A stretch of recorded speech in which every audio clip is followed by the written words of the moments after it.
He said because it was inhuman, and not just inhumane, but it was inhuman to deny individuals health equity. Those lessons are important for us today. As we set the stage for this particular panel, COVID-19 has taught us so much about health inequity. It's through that we've seen those who have and those who do not have access to vaccines, what this has meant in the global South. In the United States alone, in the first 3 months of COVID-19, there were more Americans that died than in 19 years of the Vietnam War. More Americans died in the first 3 months of COVID than 19 years of the Vietnam War, the wars in Afghanistan and Iraq, as well as the Korean War. It tells us something about the devastation in a country that is so wealthy, and what then does that mean for those in the global South who lacked access to the vaccine and vaccines. This convening is also important because it helps us to situate narratives about power, which we should never forget. Power that has come along with colonialism and also with slavery, and the enduring ramifications of both of those in the world stage. And as a final point to just think about with setting the stage here, information and misinformation. About 2 or 3 years ago, Maria Ressa, who is also a Nobel Peace Prize laureate, took the stage at the American Society of International Law. And when she was asked about what most concerns her, what is she most fearful about, she mentioned misinformation. The fact that there is no longer a common understanding about facts. And what does that mean in the political landscape? I share that with getting us started. In Sri Lanka, there are concerns about healthcare that relate to the exodus of professionals, limited medical supplies, essential medicines as being unattainable. But that's not just a crisis in Sri Lanka. It is a problem that one can see surfacing around the world and in the global South. So as I begin then with questions for our panelists here, I want to start off with asking a question about the patent regime and the limitations of the patent regime in providing essential medicines and healthcare for those who need it. And I want to turn to my left, right here, and ask you about that, and I'll continue with you, Tomer, as well. What does it mean when there is a lack of access to essential medicines because of patent regimes? So in terms of the patent regime,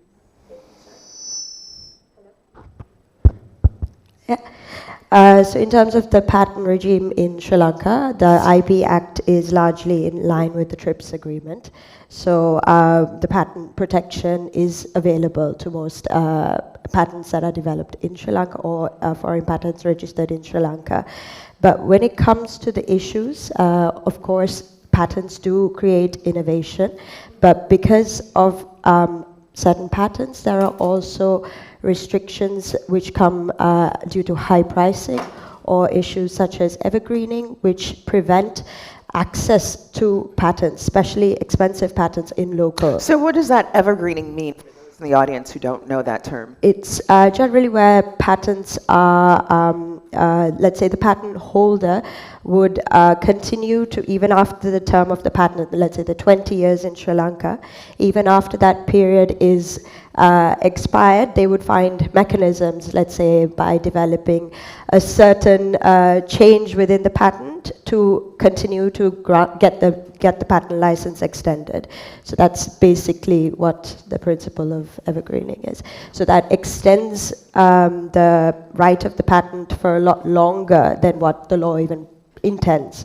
So in such situations, it prevents a lower, more affordable drugs being developed through the patents such as generics that may help markets that aren't necessarily able to afford the high cost of patented medicine.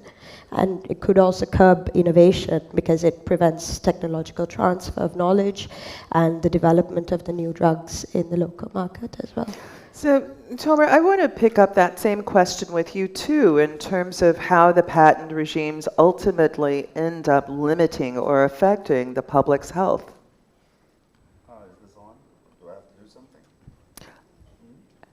1, 2, 3, his microphone. Yeah, it's working? Okay. Yes. Marcus, you did like this, which doesn't mean, okay, good. Now I hear myself as well.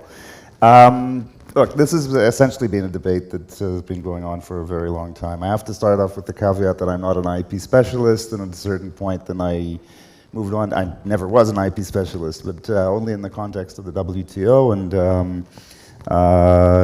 having looked at some things, I think the outcomes are clear, which is a lack of equity, a huge gap, which isn't, and if we're talking about IP, then for my hotel room, which I arrived at afternoon, it was still daylight, then I just looked down from the 3rd floor, and there was a sea of asbestos roofs.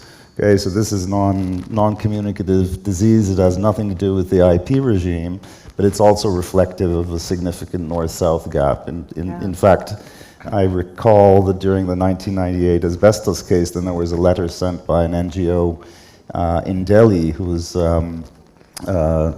responsible for the health or working on health in some of the shanty towns, and they were imploring the WTO not to make any finding against the use of asbestos because, and the explanation was, we're not concerned about people dying of cancer at the age of 75. We're concerned about people dying of diarrhea and other diseases at the age of 7 or at the age of 30. So certainly the patent regime has significant contribution to the perpetuation of these gaps. About solutions, I imagine we'll be talking a little bit later on. We certainly will. In light of that, some nations have attempted to fight back as well as they possibly can in light of the devastation that has been the result of public health crises. We saw that with HIV and AIDS decades ago. And even in the space of that, there are still crises in that domain. Justice, Srikrishna, I want to turn to you because India is one of those sites where there has been a pushback, where there has been a fight back, where there has been tremendous innovation. And yet at the same time, we saw a crisis during the period of COVID. Could you help to set the stage just a bit about how we should understand how India has become a player within this domain? Michele, right? Let's look at the problem. Basically, it's a problem between the haves and the have-nots. The have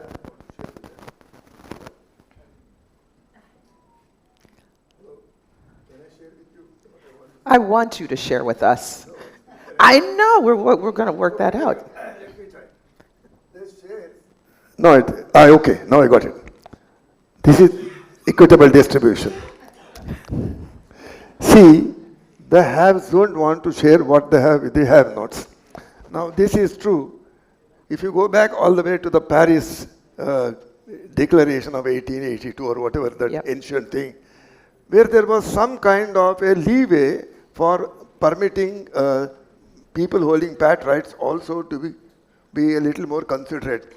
Then it looked like as if it was like the injunction of the Bible, nobody bothered about it, nobody in practice bothered about it. Then came your WIPO, the WIPO Convention, followed by the TRIPS Agreement, both of which said that you can't be a member of this unless you agree to mold your law, local law in such manner that all pat rights are immediately recognized and enforced within your country. That gave rise to the 1970 Patents Act in India. The 1970 Patents Act did a smart thing. Despite all this protection given to pat rights, they added one chapter. A chapter is called compulsory licensing. Compulsory licensing means the government can force a pat holder to share his patent rights without any extra compensation. If the government wants to do something, like both in the cases of process patent and product patenting, or if somebody wants to, in a national emergency or a crisis, like your COVID pandemic, if there is insufficient material available within the country manufactured, or it is not being imported in sufficient quantity, a local manufacturer can apply to the patent holder and say, you permit me to do it, give me a license. The patent holder may say, I will not give you a license, or he may put extraordinary conditions with regard to compensation and royalty, which may be not within the means of the man. In such a case, it is open to the patent controller to come out with a reasonable compensation that can be given to him, provided certain conditions are met with. And the condition is that there is a national emergency, or that there is an economic situation where the medicine which is required for the basic health of the people is not available in sufficient quantities. In such a situation, the compulsory licensing has been utilized in India. I must say that at least not too many of them, 2-3 judgments are very relevant. One is what she talked about, evergreening. You know, the evergreening was for the first time brought to the Supreme Court, not to the Supreme Court, to the Madras High Court. The evergreening thing is, you make a product and the advertising companies tell you, this is Lux with the new thing, some kind of lipstick with something added to it, and make a new product out of it. Similarly, in US it was not permitted. Therefore, what the company did was, they came to India in Tamil Nadu. They said, this particular medicine that we are making, which is supposed to be anti-cancer drug, but now it is more potent because I have added XYZ, some ingredients to it, chemical ingredients to it. The patent controller was smart enough. Apparently, he had a lot of knowledge of organic chemistry. He went into it carefully and said that, no, this is nothing but giving a new label. This is like old wine in new bottle. So he said, no, I will not grant you patent. Then the matter went to the appellate board. The appellate board agreed with it. Then the matter to the High Court. The High Court totally agreed with it, and they analyzed the whole thing and said, this is nothing but what is called evergreening, and you couldn't get a license in US, therefore you are coming to pass it off here. And that matter was taken to the Supreme Court. Supreme Court summarily rejected it. That was one case. Now during the COVID, 2 things have happened in the Tell us about that. That is more important because compulsory license was given to one company called NATCO, I think. The Bombay High Court, the Bears Corporation. One person asked for compulsory license, it was not given. Then the matter was taken up in the Bombay High Court. The Bombay High Court gave a long judgment, and they traversed the entire history of compulsory licensing right from 1970 and said, this is an ideal situation where compulsory licensing should be permitted. So they permitted the person who had asked for compulsory license to be given the compulsory license, subject to certain terms which are reasonable compensation, etc.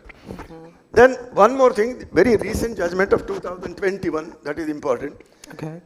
In 2021, as a consequence of the COVID pandemic, the Supreme Court, actually, it was not a situation of compulsory licensing, but the Supreme Court took suo moto notice of what was happening by exercise of its constitutional rights, and then gave a long judgment tracing the entire history of compulsory licensing and recommending to the government of India and saying this is a circumstance where you must necessarily exercise your powers and allow people to have compulsory license. I am told, I don't have the statistics with me, but the number of compulsory licenses were granted as a pursuance of that, and therefore the provisions in 84, section 84 to 94 of the Patent Act were carefully implemented as a result of the Supreme Court pushing it hard. So it's not merely a question of a patent writer saying that it's my intellectual property, nobody should have any right to that unless I say yes. No, it's not possible any longer because national interest comes first, and if national interest demands it, public health demands it, then compulsory license should be permitted. Well, that's a very interesting approach, isn't it, to think about humanity. Right. To think about humanity and that the public's health and the public's safety should come first over the patent regime. But we know that that's not consistent around the world. India has made that a point. Yes, because of these circumstances. And of course, there can be very significant costs to taking that kind of stance. Right. I'm wondering if you might want to pick up on that at all. Thank you, Professor. And also, I must congratulate the organizers, coming all the way from all around the world to Sri Lanka, and also this university and the Department of Legal Studies. I'm truly delighted to take part in this academic discourse, intellectually stimulating discourse. I quote on the drawing on what Honorable Justice said. In 1982, Madam Indira Gandhi said the idea of a better ordered world is one in which medical discoveries will be free from patents and there will be no profiteering from life and death. So this is the sentiment echoed by one of the leaders in the South Asian region. And on that, I think Sri Lanka is also very fascinated about the promoting innovation in this field. However, unlike India and other South Asian counterparts, we have not been able to make significant stride in this patent landscape. If you just look at the statistics of patent applications and grants, we have not been spared well in the patent legal landscape in this country, and country's technological landscape remain in the hinterland, I would say. And in the area of pharmaceutical drugs, access to medicine, being something rather neglected by the successive governments since independence 1948. So my argument is that Sri Lanka as a nation in the south been somewhat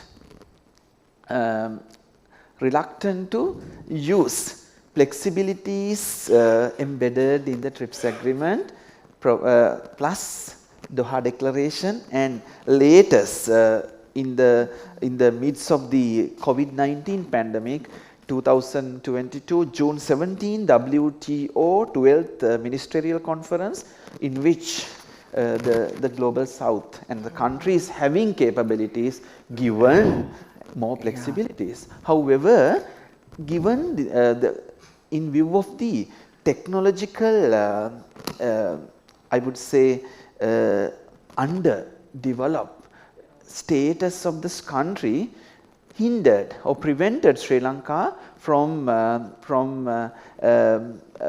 going into the generic drug industry, and that owing to that reason you might have seen there had been drug shortages in this country. We mainly rely on India and Bangladesh and sometimes other South Asian nations, but homegrown innovation being very minimal. And some of that homegrown, the people who are producing the technologies and producing the medical technologies are also leaving. And so that creates an additional problem. I can't help but think about this conversation and the lingering effects of colonialism and the lingering effects of oppression and the lingering effects that come with colonialism, which is the suppression of knowledge and the suppression of education, and the efforts to rebuild in those spaces, which has, on one hand, been quite phenomenal in India, for example. Sri Lanka as well. It's been phenomenal, but yet the suppression of education has, colonialism has a lingering effect. Justice, you were going to say something, Michele, and then I'm coming to Sanath. What happened is, the entire Southeast Asia was dominated by the British colonizers at one time. So the legal system in India was no different from the legal system in Ceylon or Burma, all the neighboring countries. But I must say that the Indian Supreme Court came out with some kind of a new idea that health is a fundamental right. I mean, health is not merely God-given, it's a fundamental right of the citizen, which a citizen is entitled to enforce against the executive. The moment you accept this, of course, if you look at the Constitution of India, you won't find health mentioned anywhere. They did a smart thing, like I always call this the cornucopia of Article 21. Right. You remember Greek mythology, cornucopia gave you everything you wanted. Yes. So wherever they couldn't find anything else, they said Article 21 is the guarantee of life and liberty. Life means a decent human life, which the United Nations also proclaimed. So in order to have a decent human life and a humane life, you need good health. Good health, therefore, is part of Article 21. And anything that opposed it, they ruthlessly smashed it out. Well, you know, that strikes me as also being aspirational for a nation like the United States, which doesn't have that. It's an ironic thing because it's such a young country, but has one of the oldest constitutions, and a constitution that doesn't include those fundamental human rights at all. In fact, doesn't even state human rights in it. Sanath, I want to turn to you in terms of thinking about these trade-offs that come with a patent regime, which on one hand is so important for a global economy. One could say, although you might dispute that. I mean, are patent regimes even necessary for a robust global economy, or have we just come to accept that? Could we kick it to the curb and actually do more for human dignity, human rights, and still be able to push forward economic regimes that help to lift people up? But let me turn to you in terms of the trade-offs. Thank you very much, Professor. So actually I will start where I think it's not working.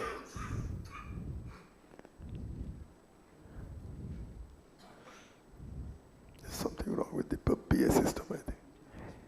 Use the other mic. No, it's not yours. It's somewhere there in their line. We'll only have to wait a moment for your brilliance to be heard by the rest of the audience. So last week I was delivering a lecture somewhere and I was criticizing the government and the PA system stopped. I said, this is the only way you can suppress my voice. thank you. Otherwise, I always say what I feel like saying, whether I'm on the bench or I'm not on the bench. Okay, so yes, I would like to start where in which the Justice, Honorable Justice Srikrishna stopped. So yes, in that case, India is blessed with bold-spirited judges. But in Sri Lanka or some other countries, this may not be the case.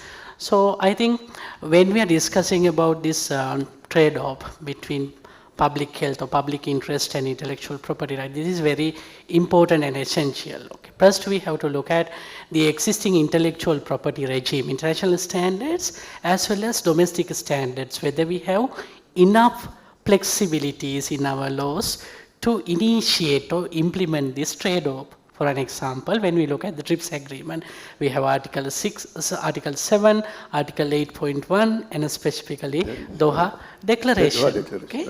So inherent TRIPS flexibilities are there. However, as the esteemed panelists mentioned earlier, when we look at Sri Lankan law, I'll take examples from Sri Lankan law. So we don't have that much of comprehensive provisions relating to parallel importing and compulsory licenses, even though TRIPS agreement has a kind of a particular reference, explicit reference there.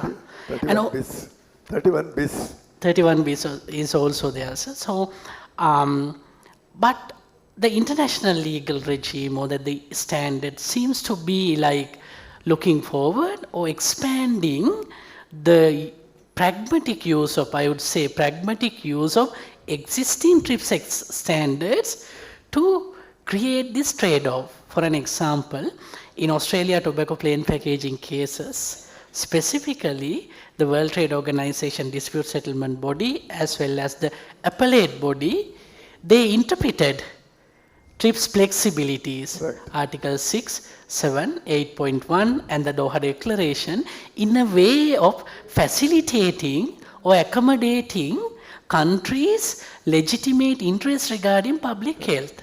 So that the justification was based on the fact that Australia has used its regulatory autonomy to enact plain packaging measures limiting intellectual property rights into a certain extent. So that the trade-off is there, because we cannot, that the intellectual property rights and public health, we can place both extreme ends of a spectrum. Okay, we cannot totally select intellectual property rights and say that, okay, we just consider about intellectual property rights, and at the same time we cannot say that we are going to facilitate public health, so intellectual property rights should be restricted and limited. There should be some kind of trade. Or as I see at international level, specifically when it comes to trademark law, and also that the patent law also, the trade-off has been recognized.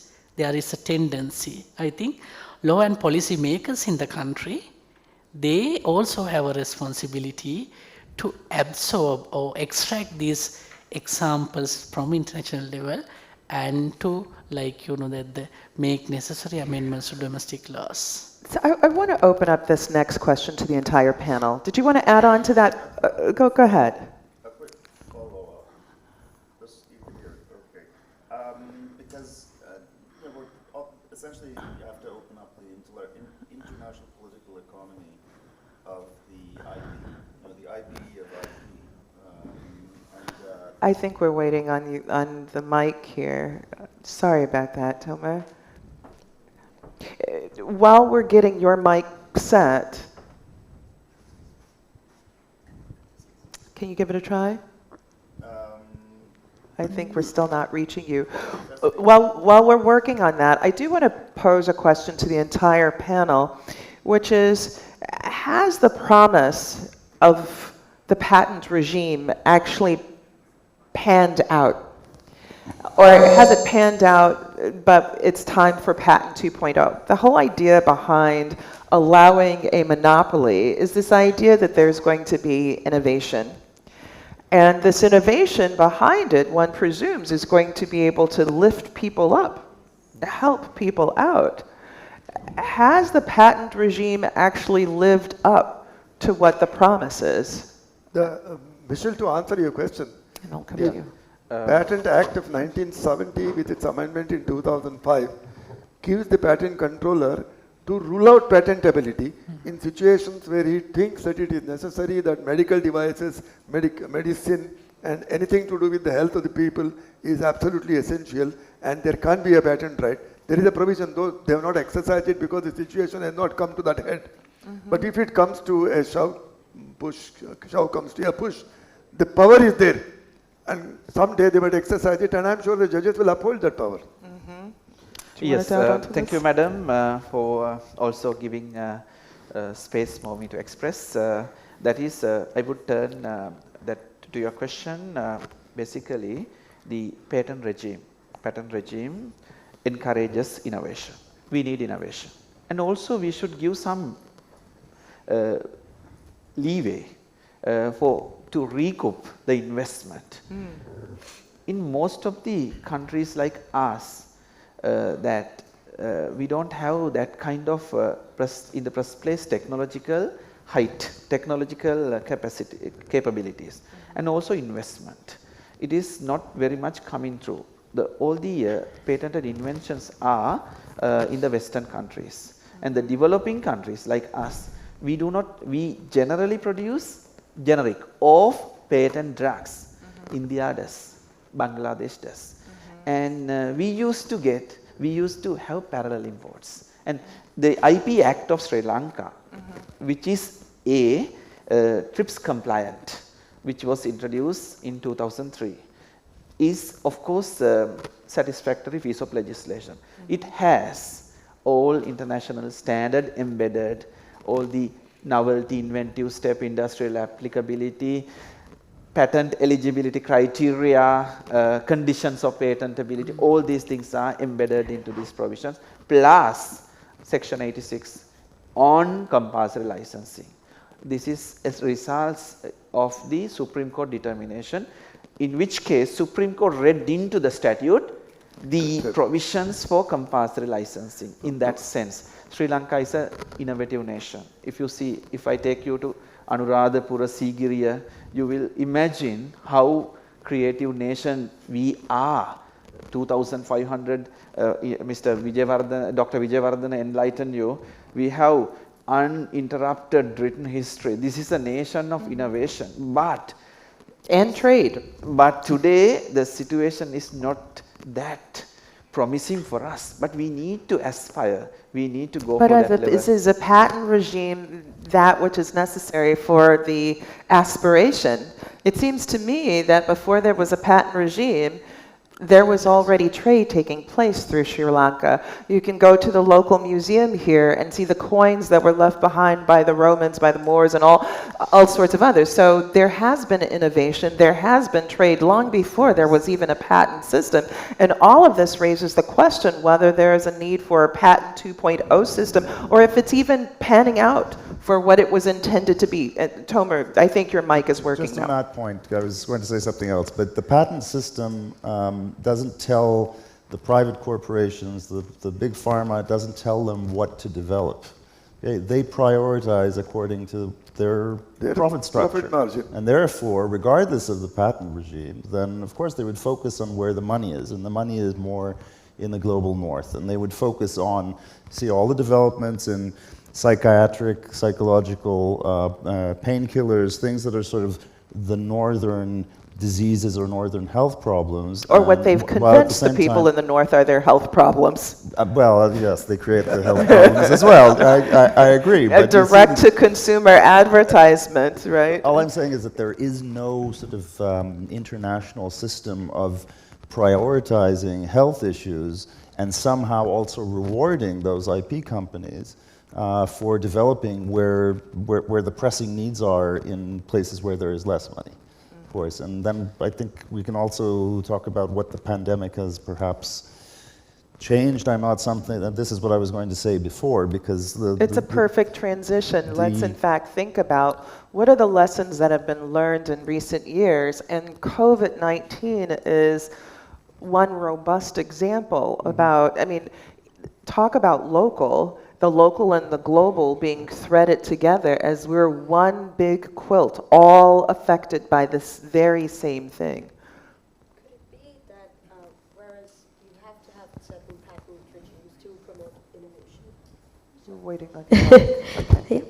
Oh, It works. You're good. good.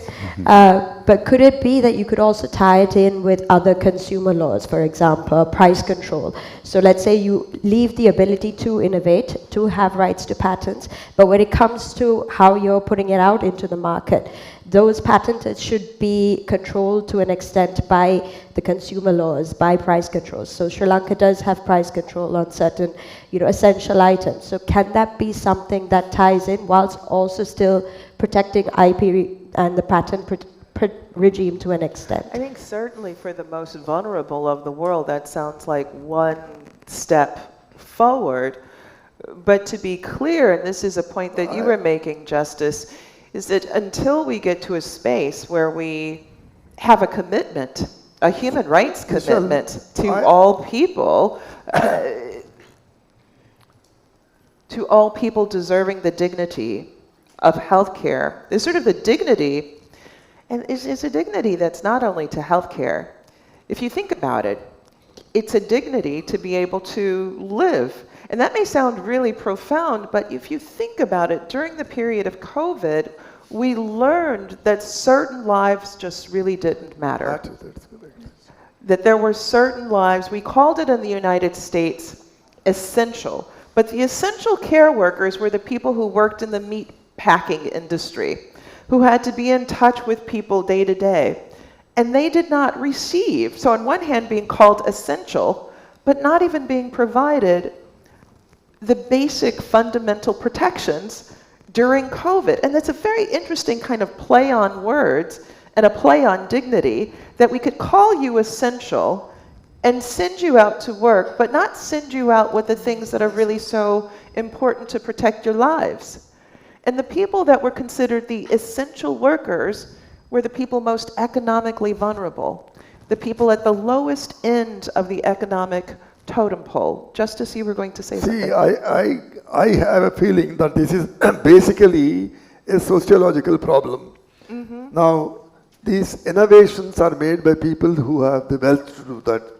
Now, no developed or underdeveloped country can make these innovations. So they don't have any patent rights.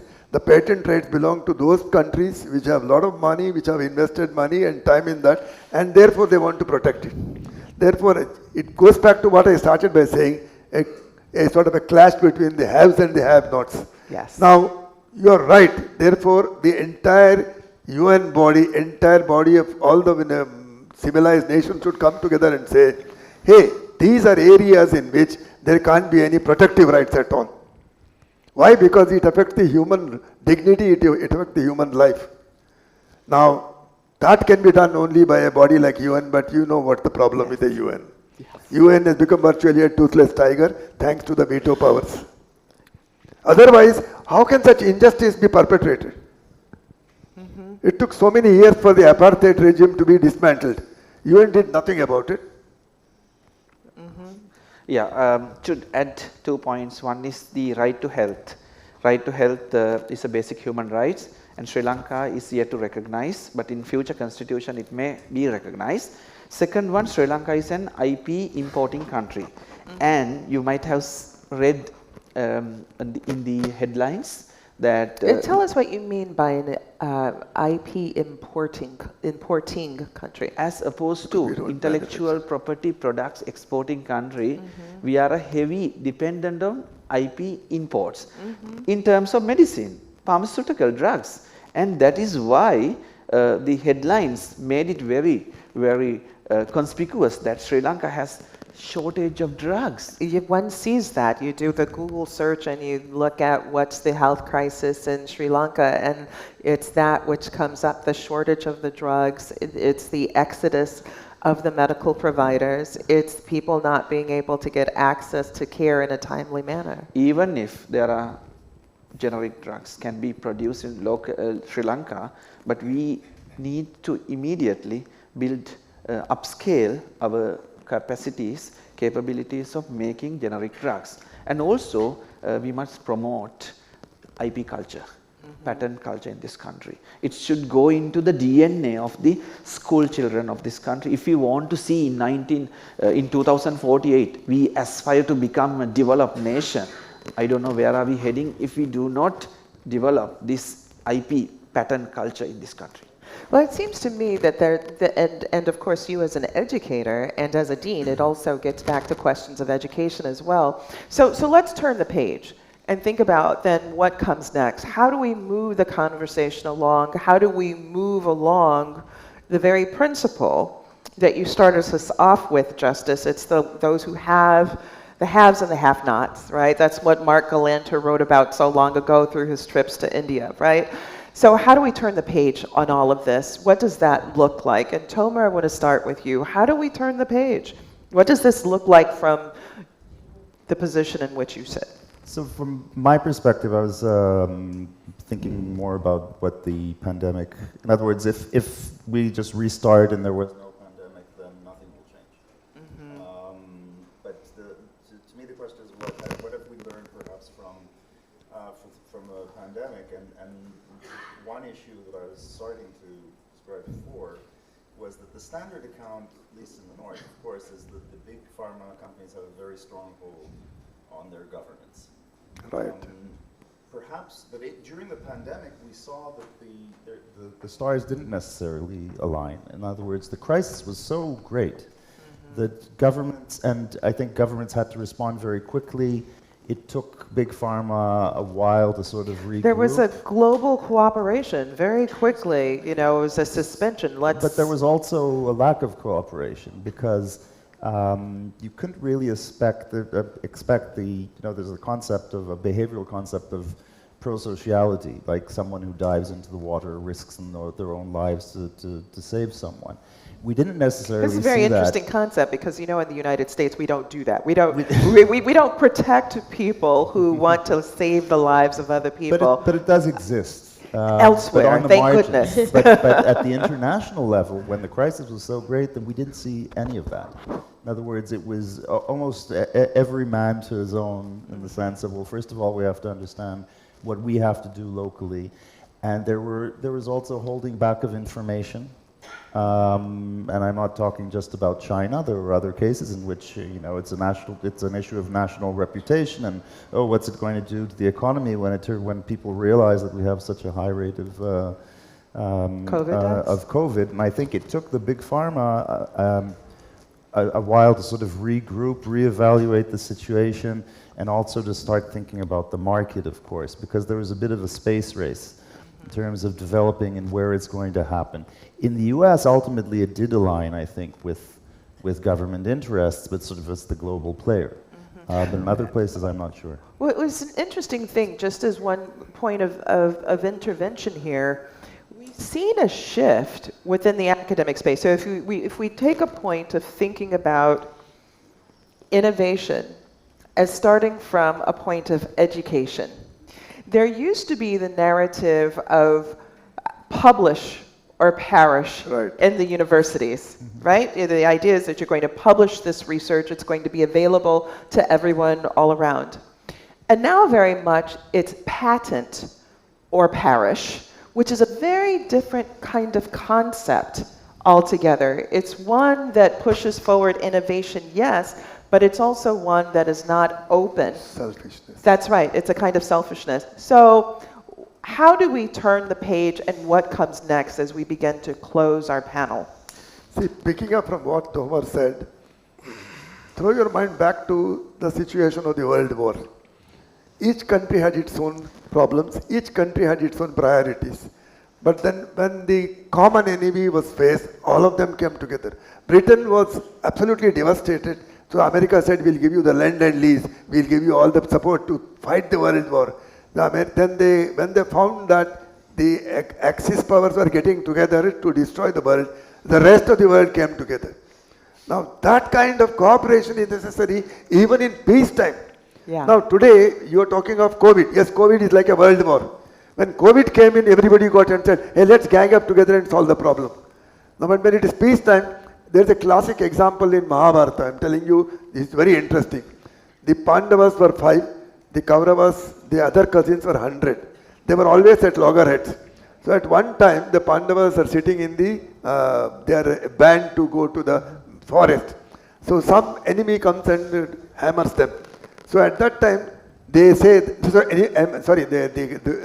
Kauravas are going for a picnic or something in the forest and they get attacked. So somebody comes and tells it to Dharmaraja, which is the senior most Pandava. He says, look, your cousin is being hammered. So the other boy said, good, let him have, he deserves it. But Dharmaraja says, no. He says, when we are fighting with each other, we are cousins. But when an outsider comes and attacks our family, we must gather together as a family and fight him. This is precisely what should be done today. Now in peace times, we quarrel. We have our own problems. But when an emergency arises, we should all come together and say, how to solve the problem? Right. That happened twice. It happened in the First World War, it happened in the Second World War, it happened during the COVID. Now if we have not learned lessons from that, we are bound to perish. And that's an unfortunate thing, that we need a global crisis in order to have that kind of collective unity. So in our last few moments then, what does it take to turn the page? Thank you so much for that, Justice. What's on your mind? What does it take? Thank you for awakening the idea of patent or perish. This is also the current discourse in Sri Lanka. For example, my university, University of Colombo, now encourages very much academic research being brought into the market in terms of products. And in this regard, we have been able to bring in health supplementary nutraceuticals. However, like in the US, we don't have Bayh-Dole equivalent piece of legislation. A mere regulation of the UGC does not go that far.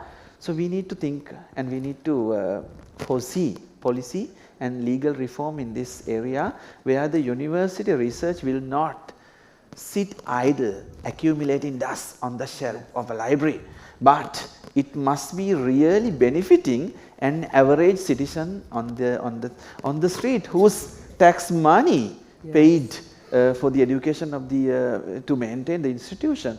So I think it's an excellent point that we should go forward and ponder and take action. And Sri Lanka, when Honorable Justice mentioned about Mahavansa stated that even King Buddhadasa treated animal in a hospital, and in Anuradhapura we had a hospital to treat patients and also animals. Animal subject being treated in few centuries of the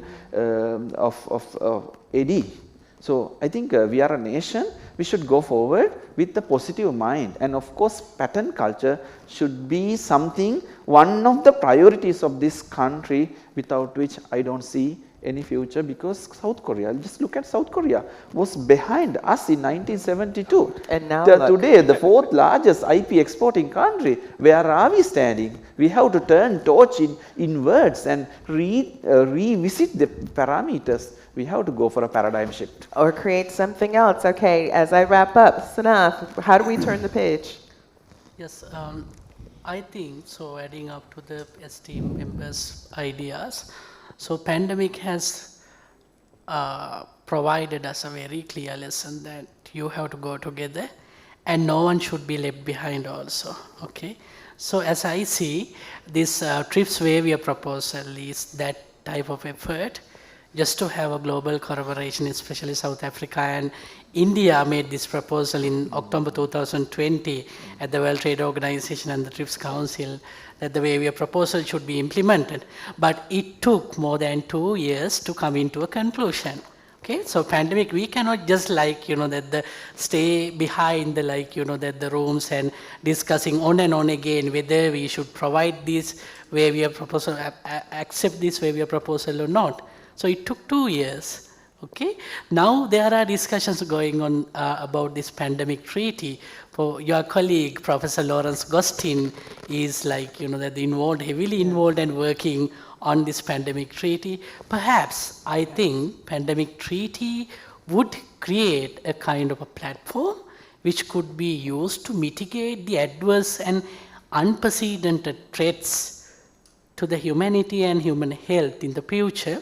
And also, I would like to quote again Professor Lawrence Gostin and his theory. I'll make a point of letting him know that you're quoting him. Yes, because actually his theory of global health governance was the theoretical framework of my PhD research also.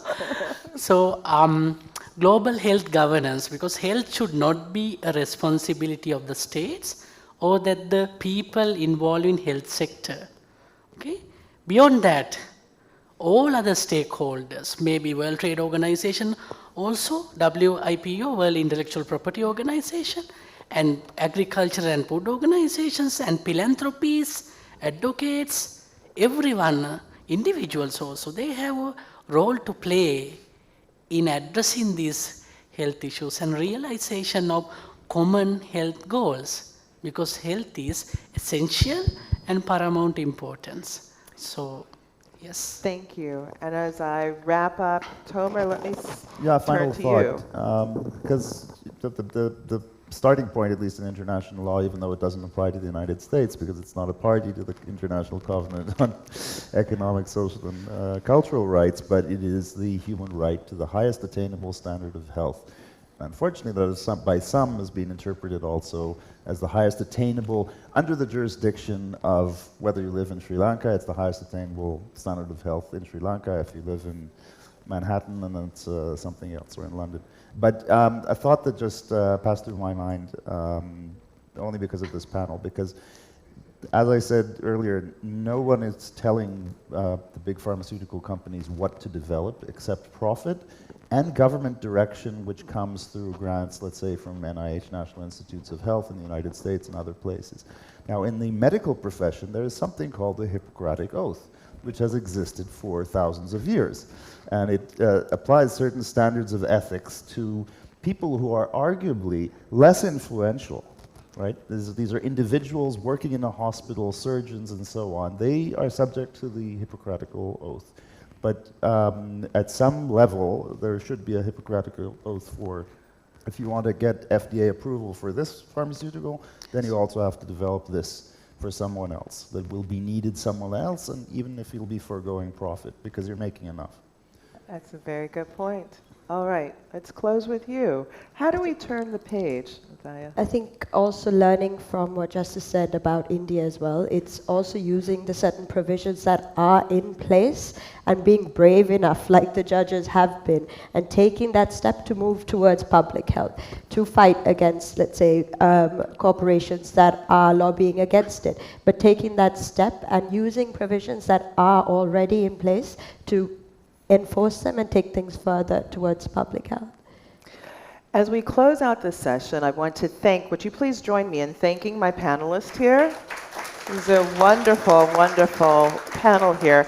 And let me close with the following thought. And since you evoked my colleague, Lawrence Gostin, let me evoke him too. Very recently, we celebrated a Festschrift for him. And as he closed out the convening, he shared that his wish was that no matter where a child was born in the world, that that child would be able to wake up, have a breakfast, be able to go to school safely, breathing fresh air, and to get to that school safely, be able to be educated in that school and not have to worry and have exercise and music and all the things that are part of an education. And then to be able to come home to its family and be able to close out its day in a way that is meaningful, that involves health, education, clean air, exercise, all of those things, which don't require a whole lot. They're just basic. And what would it mean if every child in the world could have access to just those basic, fundamental things? And I thank you all. Thank you very much for hosting us in this wonderful convening. Thank you all of our esteemed panelists for such insightful contributions. And now we would like to open the floor for questions from the audience. Before we begin, just a quick reminder, please keep your questions brief so that we can accommodate more questions from the audience. If you have a question to ask from the panel, please raise your hand and a microphone will be brought to you. Thank you.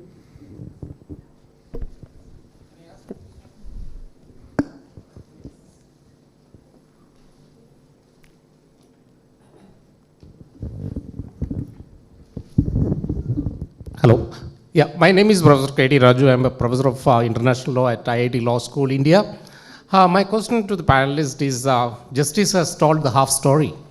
It is basically the right to health is a fundamental right, but right to medicine is not a fundamental right in India. You have to pay for it. Let me start with this question. We are all, so local solutions for global problems we are discussing. There is no local solutions for public health because you are circumvented by the TRIPS agreement and you are talking about the patent law of every country because you are strictly within the boundaries. How you are going to solve the local problems within TRIPS agreement? That is my question. Thank you very much for that. Is there anyone who might want to take As I said, justice? it's a collective education that matters. Now, I think the Bible told us long ago, don't covet somebody else's property. What does a powerful nation do really? It creates barriers so that the poor person cannot get access to what is absolutely necessary. Now, if these barriers were not there, what would we be doing? You would be sharing it. The Good Samaritan was advocated in Bible, it's advocated in the Upanishads, it's advocated in the Mahabharata. Now, unfortunately, we read it, keep it away, and then we do exactly what we want to do. It's pure selfishness, nothing else. What else is it? And he talked about medical ethics. I say if the judicial oath were followed by every judge in the world, we wouldn't have these kind of problems at all. Every judge would think like this then. We need some of that in the United States. Yes, there's a question in back. Yes. I would like to thank all the panelists for their views. I'm Monica, I'm legal consultant at the Center for WTO Studies, New Delhi. My question is regarding the overall theme of this conference of international economic law and how it is balancing the local approaches. So in free trade agreements, you'll see that data exclusivity is also being pushed. So while we're talking about patent rights, but at the same time, there are a lot of other innovations happening, or it can be limiting access to source code and cryptography, which might affect medical devices. So how, on the one hand, the example of Australia's plain packaging case was cited. So how do you see that international economic law is it creating more space for public health, or through these innovative approaches by the corporates, is it limiting that space? I'll open that to the panel. The basic question here, if I hear you correctly, are the economic approaches that underlie the patent regime actually benefiting society? If I could just... Yeah, I think if you look at the US report, McLock report, Yes. clearly underlines the rationale, economic rationale of patent system, and it has been brought in for a purpose, and that purpose has to be understood. Otherwise, we will create a situation of crops in unfenced land. Then there will be no investment in innovation. So we have to understand McLock's report in the answering. However, we need to contextualize responses, that's the right. previous question also. Maybe local solution, but we have to see at least near global consensus. Otherwise, right. it would not work in this interconnected world. Well, I think this That is gets why back the, that to... is why the Doha Declaration is very important. Yes. The Doha Declaration read the TRIPS articles to mean that each state is entitled to have its local laws in such a manner so that it can meet the contingency. You have the general law that is applicable to everybody. The local law can apply in particular. Well, and it seems in many ways this gets back to the comment that Tomer was making as well, and what you started us off with is, where are the values? That's right? exactly. The haves, the haves coming ahead. I mean, let's face it, one of the world's global killing powers is malaria. If we really cared about innovation doing something for the world, it would be addressing what the conditions are that affect most of the world, but that's not. So you have the innovation of drugs that affect people in the global north with conditions that we don't even know if they really have, but they're being convinced that they have. Sleepy leg syndrome. Compare sleepy leg syndrome to malaria, right? And so we have drugs for sleepy leg syndrome, and we're still struggling to come to a place where we can treat people with malaria. I think that there was another question in back. Hi, I'm Ishan. And this will be our last one. Yes. I'm Ishan. I'm a fourth year from National Law University, Jodhpur in India. So my question is, there was some discussion about the pandemic treaty and recognizing public health as a legitimate exception. So my question is, can we treat climate change on a similar pedestal in context of recognizing the transfer of green technology, which is a very big issue, especially in recent times? So what would that look like, and how can we go on about that? Thank you very much for that question, lifting up climate change. Does anybody want to? Yeah. Patent system is a double-edged sword. It can also facilitate green energy. At the same time, it can chill downstream innovation. I would see this in this way. I guess the question was about an exception to trade rules. Then, of course, the concern is that if it's too broadly framed, then it would also be very broadly construed and be abused. So we've seen that recently, of course, with respect to the security exception in the WTO. And frankly, these areas are, what the original GATT exceptions were drafted in the 1940s. The world was complicated then, but now it's even more complicated. And we're also in an era of what I call regulatory liberalism. And that means that there has to be actually more agreement on positive regulation and not just giving a free, if you give someone a free pass, then everyone gets a free pass, and you essentially undermine the entire system and its objectives. But yes, climate change is something that definitely is a public health issue. And another thing I was thinking, and from my looking out over the ocean, was this looks like tsunami country. Climate change issue, and well, at least I'm on the 3rd floor. I guess that's okay, more or less. Thank you. Please join me in thanking our panelists, and thank you very much for that closing question. Thank you very much to our panelists for their insightful responses and for sharing their expertise with us today. And let us take a moment to express our deep gratitude to our esteemed panelists for sharing valuable knowledge and expertise with us. These tokens represent our heartfelt gratitude for your time, effort, and dedication in making this discussion a success. So, let me invite Professor Michele Goodwin to distribute the tokens of appreciation to the panelists.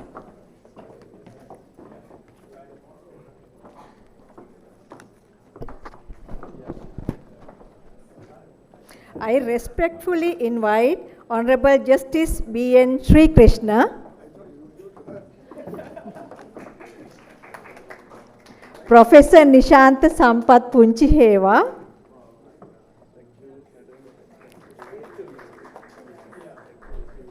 Professor Toma Broude, Professor Sanath Sameera Wijesinghe, Ms. Nathaya Nanayakkara.